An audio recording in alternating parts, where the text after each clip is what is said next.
এসেছিল মলে। মলে বাচ্চারা খেলা করছে। এটা লিসবার্গ মল। একটা সুন্দর পরিবেশ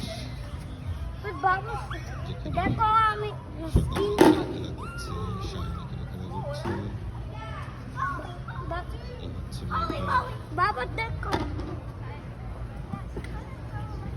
অনেকগুলো আউটলেট আছে। এখানে বাচ্চারা খেলা করার জন্য একটা সুন্দর অ্যারেঞ্জমেন্ট করা আছে, করতে পারে অনেক সময় দেখতে হয় যে বাচ্চারা অস্থির হয়ে যায়। তো এটা একটা ভালো অ্যারেঞ্জমেন্ট করেছে যে বাচ্চারা খেলা করার জন্য। শপিং করার সময় বাবা মা প্যারেন্টস যারা আছে তারা যখন শপিং করে বাচ্চারা অস্থির না হয়ে যায় তার জন্য আজকে পর্যন্ত। আল্লাহ।